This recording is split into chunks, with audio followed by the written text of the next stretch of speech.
after work, ayan, kahit parang akala nyo may energy, walang energy. I mean, ngayon guys, punta tayo sa saan nga ba to? Sa Exeter. So, medyo malayo to from work. Ayan, naka-uniform pa ako. After work, diretso tayo doon.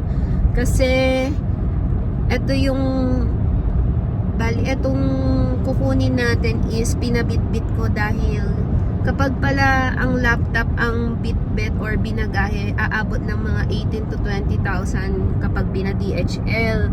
So, ngayon, nag-decide ako humanap ng kakilala, which is eto, taga Exeter yung nakilala ko.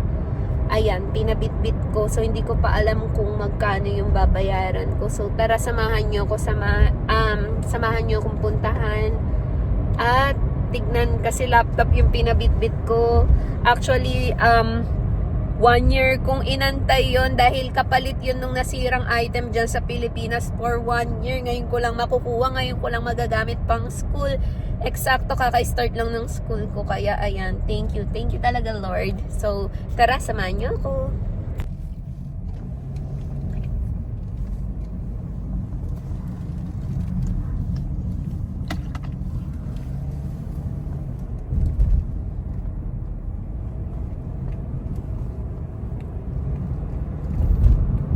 Sobrang layo. Ilang kilometer? 54 actually yun kanina. Ayan na siya. Ang layo. Ayan, probinsya.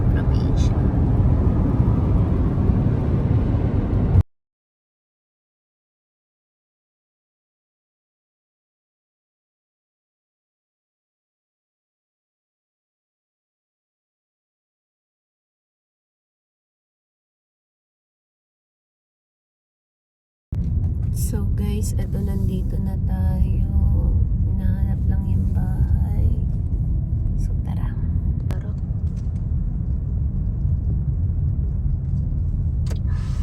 Hindi na alam ng asawa ko. Ligaw na.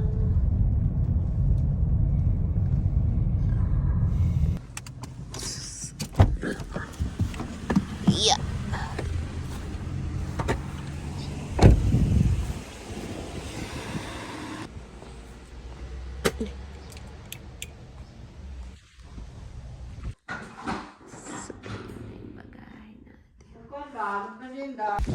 So guys, ito yung bit ko. Ayan, backpack. Ang dami.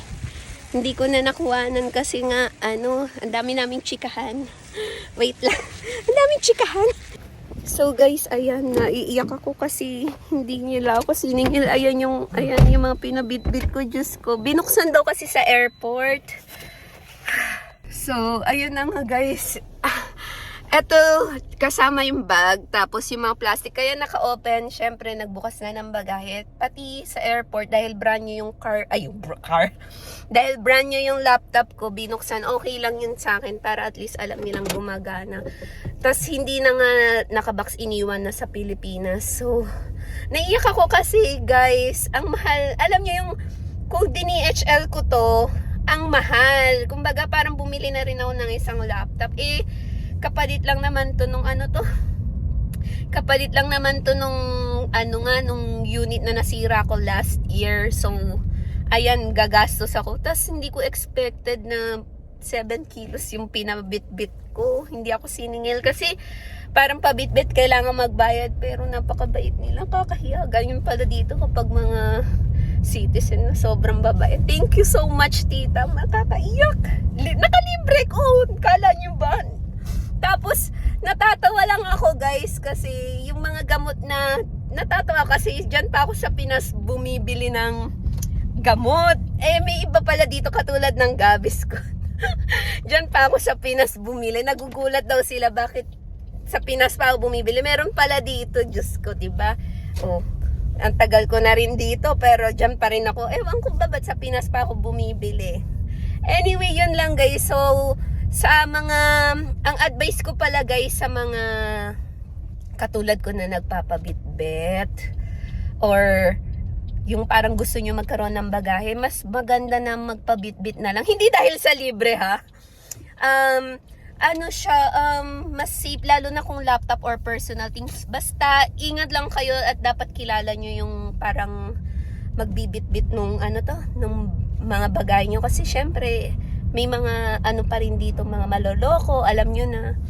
And then, yun nga, hindi, actually, tinatanggap naman yung ko sa DHL, pero hindi worth it yung yung magiging gastos kasi nga laptop siya, no, personal things na siya. So yun, okay naman yung pabit-bit, basta make sure nyo lang na update nyo kung ano yung mga papadala nyo. So yun lang guys, and thank you pala tita, shoutout sa'yo tita Selma, ayan, thank you, nako, nakalibre ko yung laptop ko, magagamit ko na. Thank you Lord, thank you.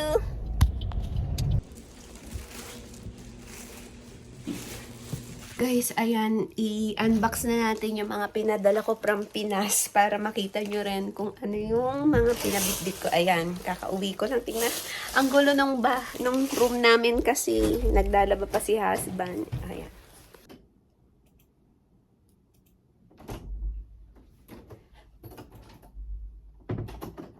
So guys, wait lang muna. Magbe-base lang muna ako bago natin i-unbox.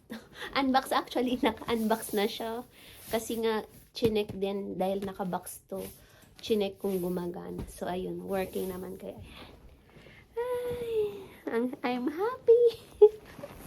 So ayun na guys, dahil naka-BS na ako, unahin na natin. Actually, ito lang yung sana papabit-bit ko. Yan.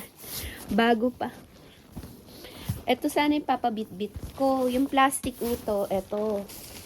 Ayan siya, guys. Talaga. Nakabit-bit kasi yan nilang ganyan. Ganito. Tapos nasa loob yung laptop. So,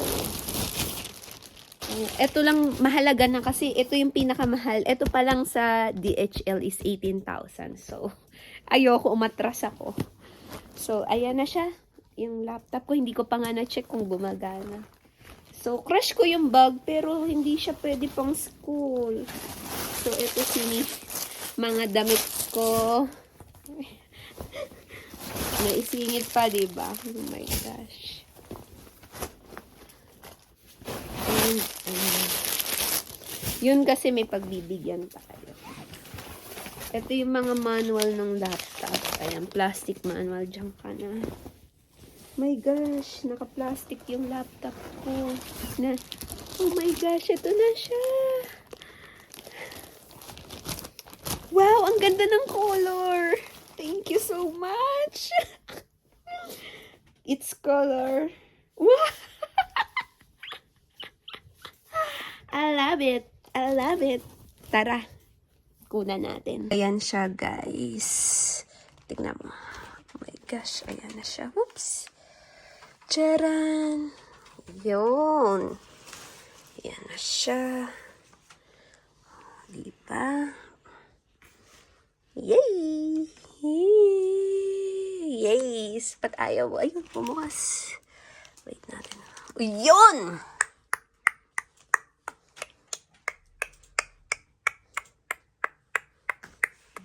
Yun! Yay! Thank you, Lord! So, ayan na siya. Thank you. Yung mismo yung screen ko, okay. Walang basag. And it's working. Love it. Talagang niyakap ko, no? Kasi, ano to? Kaya ako niyakap, guys. Teka lang. Kaya ako niyakap, guys. Kasi 1 year ko to inantay. Ani maganda, dad. So, ayan pa. Yung bag ko, ayan yung tag. Tapos, yun lang. Hinahanap ko yung charger. Baka nandito sa mga plastic. Next na tayo sa plastic naman. So, gaya yung mga excited na fresh from Pinas. Amoy Pinas. Diba sinasabi nila pag tayo yung nagbagahe. Amoy ano naman. Amoy foreigner. So, eto guys. Nagpabili ko. Ayan, kapag umaatake yung acid ko. Natatawa ako. Pati yung nagdala, bakit daw ako bumili nito, meron naman pala dito. Hindi ko rin alam guys na meron dito. So ayan, isang box. Charan! Gaviscon. Tingnan mo, Pampinas pa talaga yung ano ko, no? Yung request ko, pampaganda natin. Baka naman, likas papaya, vitamin C. May vitamin C dito, kaya lang kasi minsan lang ako nagko-Costco dahil budol si Costco. Tapos, tempered glass to at saka casing. Kasi ang mahal dito, guys. $30 isa. Oh. How? Here's my charger. Wow. Here's my charger. I told you. So, ayan na siya. Then, sakit-sakit sa katawan. So, sumasakit-sakit na ang mga katawan ng lola nyo. Dito sa Canada, ang naiipon nyo hindi pera, kundi sakit sa katawan at saka lamig sa katawan. Ayan, may muscle na. Charot lang. Ito, ano to? Ay, parang sa tenga to. Ah, hindi. Ah, okay. Papel to. Hindi niya raw mapindot yung keyboard. Kasi pang may-ari lang yan. Okay. Ayan, mga papeles ko. Mga papeles. Ayan. Ayan. Tapos, ayan, gamot ulit. Casing. Ayan na, mapapalitan na yung casing ko. Ang daming casing. Ito pala yung casing natin. Ayan. Magkukopol kami ni husband.